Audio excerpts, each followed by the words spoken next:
Salut à toi et bienvenue dans cette nouvelle vidéo. Alors, dans cette vidéo, j'ai décidé de vous donner 3 astuces, 3 stratégies que vous devez mettre en place si vous souhaitez démarrer l'immobilier au Canada. Alors, quel est le contexte dans lequel j'ai décidé de faire ces 3 stratégies? Ce sont des choses basiques que les gens n'observent pas lorsqu'ils veulent investir en immobilier au Canada. C'est le parcours par lequel moi je suis passé. Je suis passé à travers ces difficultés.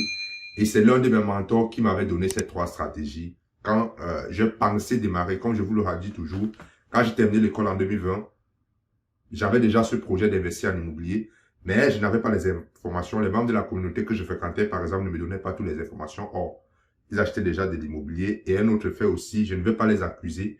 Moi aussi, j'avais ma responsabilité là-dedans parce que j'avais peur. Toutes les stratégies qu'on me partageait, je me disais, c'est du fake. Que voilà, quand on disait par exemple investir sans argent, j'ai un mentor qui m'a expliqué des stratégies pour investir sans argent. Mais comme j'avais une certaine mentalité, la mentalité d'immigrant venu, je me disais non, c'est faux, j'avais du doute. Ce qui fait que ça m'a vraiment freiné. Donc je vais pas juste accuser les autres, mais c'est ma responsabilité également. Donc je vais vous donner 3 stratégies que je vais partager dans 3 vidéos parce que je ne veux pas que la vidéo soit trop longue. Mais avant de passer à ces 3 stratégies, j'aimerais te dire, toi qui me regardes, si tu es au Canada, que tu viens d'arriver, que tu as déjà un travail, que tu veux investir en immobilier au Canada, que tu sois résident permanent, que tu sois résident temporaire, et que tu n'as pas la mise de fonds, que tu souhaites avoir des stratégies pour investir au Canada sans mise de fonds, ou bien que tu souhaites, n'est-ce pas, savoir comment trouver le financement pour investir en immobilier au Canada, je t'invite simplement à m'écrire ou à cliquer sur le lien.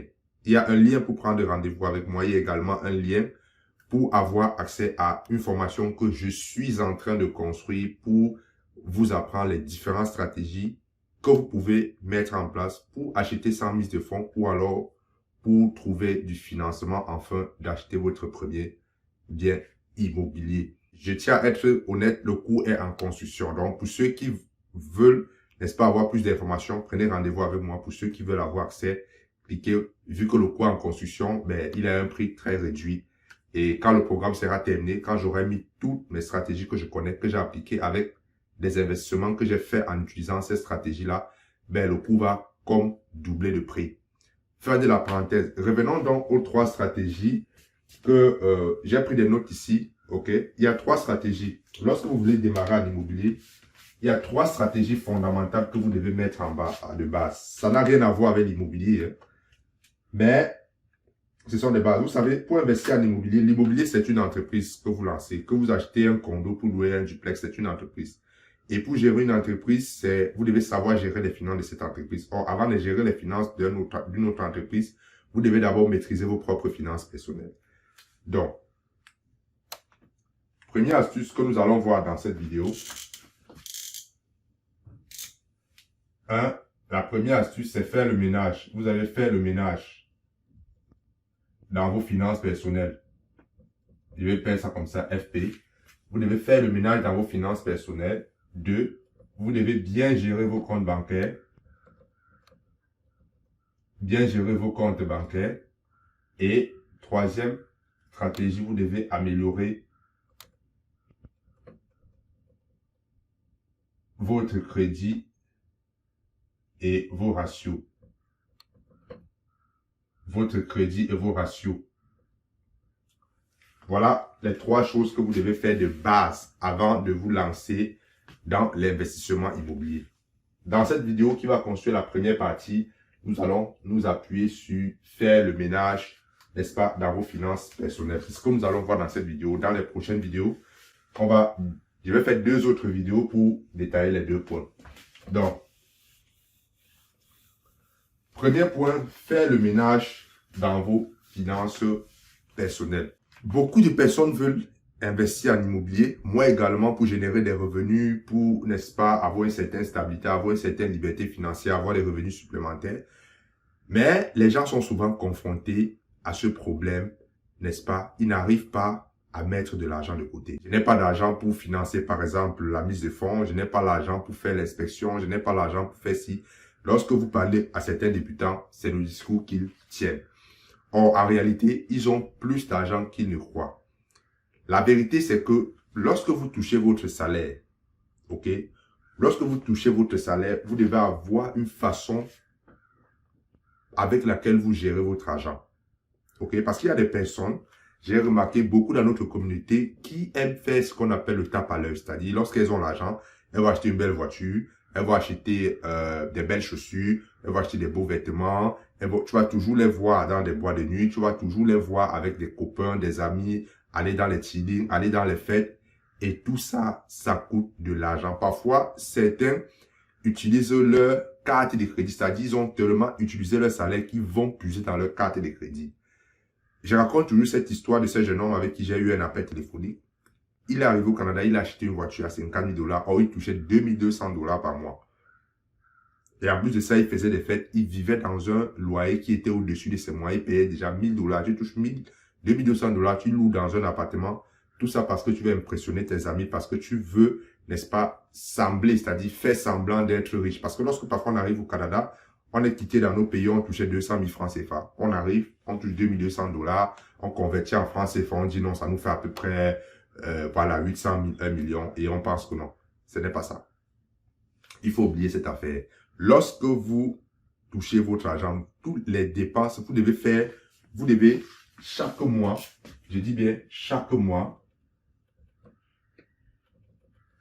vous devez checker votre compte bancaire. Vous devez ouvrir votre compte bancaire, regarder la liste des dépenses que vous avez faites, que ce soit sur votre compte personnel, que ce soit sur votre carte de crédit. Et vous devez checker. Vous vous dites, est-ce que cette dépense est une dépense justifiée? Est-ce que cette dépense est une dépense que je pouvais m'en passer de ça? Est-ce que cette dépense, j'aurais fait toutes les dépenses superflues? Parce que moi-même, je passe souvent par là. Moi, il y a des mois où je regarde mon compte bancaire. Je me dis, cette année, ce mois, je me suis trop arrêté dans l'épicerie. Ce mois, j'ai pris beaucoup de friandises. Il m'arrive parfois de prendre des sucreries. Je me dis, il faut que j'élimine ces dépenses dans mon compte. C'est-à-dire, je me suis rendu un mois, par exemple, parce que moi, j'investis à 1h30 de Montréal. Ce qui fait que quand je prends la route, que je pars, je fais tout ce que je fais. Parfois, quand je rentre, je vois que sur la route, j'ai dépensé, je me suis arrêté dans les cafés, j'ai acheté. Un jour, je me suis rendu compte que j'ai dépensé près de 90 $ parce que je vais au moins 2 fois par semaine. Ok? Donc, le mois qui a suivi, j'ai corrigé ça, mais je n'ai pas corrigé one shot. Ok? Je n'ai pas corrigé une fois. J'ai, n'est-ce pas, commencé à diminuer jusqu'à ce que je dépense le montant que j'ai prévu dans un mois.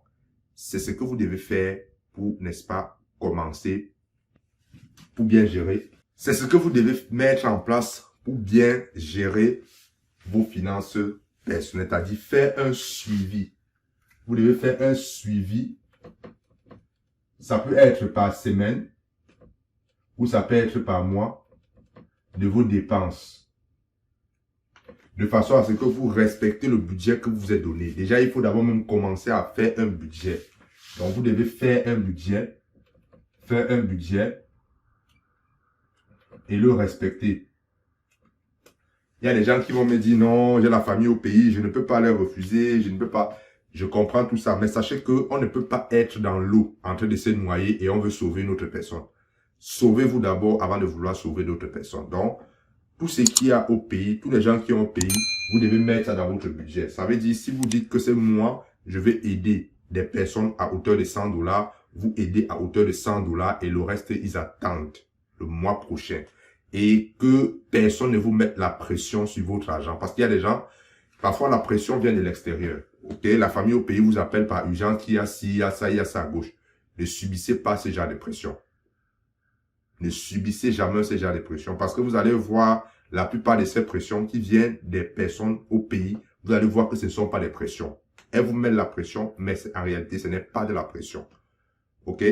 Donc, ça, c'était mon conseil. Et puis après, vous faites comme vous voulez. Si vous voulez réussir à investir en immobilier, vous devez faire ce ménage dans vos finances personnelles, faire le budget, faire le suivi de vos dépenses chaque mois. Et aussi, le jeune homme dont je vous ai parlé, je lui ai demandé de prendre un loyer qui représente au moins 30% de son salaire. Si vous touchez 1000 $, vous devez payer un loyer au moins de 300 $. Vous devez payer un loyer au moins de 300 $. Pourquoi? Il y a un adage qui dit moins vous dépensez, plus vous épargnez. Et plus vous épargnez, vous avez la possibilité d'investir. Et plus vous avez une grosse capacité d'investir, mais plus vous allez générer plus de revenus supplémentaires.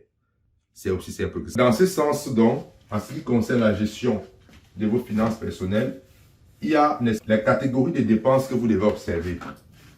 Il y a ce qu'on appelle les dépenses essentielles. Il y a ce qu'on appelle les dépenses additionnelles. Il y a ce qu'on appelle les dépenses d'investissement. Ok, il y a ce qu'on appelle les dépenses d'investissement. Les dépenses essentielles, c'est les dépenses dont vous avez besoin pour vivre. Vous avez besoin de manger, vous avez besoin de vous loger, vous avez besoin peut-être de mettre l'essence dans votre voiture. Même à ça, vous pouvez vous en passer. Vous avez besoin, par exemple, de mettre l'agence pour les imprévus. Bref, vos dépenses essentielles, les dépenses qu'on appelle les dépenses incontournables pour avoir un niveau de vie standard et normal. Il y a maintenant ce qu'on appelle les dépenses additionnelles. De façon bref, les dépenses additionnelles sont les dépenses dont vous pouvez vous en passer. Moi, par exemple, dans mon cas, il y a ce qu'on appelle les dépenses pour se faire plaisir. Moi, je m'en passe de ça. Ou je divise ça par deux. Il y a les dépenses, par exemple, acheter des chaussures. Je m'achète une chaussure une fois pendant 3 mois, peut-être une fois en 1 an. Donc, les dépenses additionnelles sont les dépenses où vous pouvez vous faire passer. Acheter un café, ça, c'est une dépense où vous pouvez vous en passer. OK? Par exemple, les Netflix. Est-ce que vous êtes obligé d'avoir Netflix chez vous? La réponse, c'est non. Est-ce que vous êtes, par exemple, obligé de prendre une connexion de, je sais pas, 50 gigas à, je sais pas, $100 par mois, alors que dans la réalité, vous pouvez juste utiliser $40, peut-être 2 gigas par mois. Ce sont les choses que vous devez voir. Maintenant, les dépenses d'investissement sont les dépenses qui vont vous permettre, par exemple, d'investir en immobilier. Ok, par exemple, vous avez besoin d'une mise de fonds, vous avez besoin de payer un inspecteur, un rapport d'évaluation. Vous devez mettre l'argent aussi pour l'investissement, parce que c'est ces dépenses-là-ci qui vont permettre votre enrichissement. Ok, votre enrichissement. Ce que j'avais à vous partager dans cette vidéo sur le ménage. Faites le ménage dans vos finances personnelles si vous souhaitez, n'est-ce pas, démarrer à investir en immobilier. Ça, c'est la première partie. Dans la vidéo qui va suivre, nous allons parler de la gestion des comptes bancaires, qui est un aspect très important dans vos finances personnelles afin d'investir en immobilier, d'acheter votre premier bien immobilier. Abonne-toi à la chaîne et on se retrouve à la prochaine vidéo. Ciao.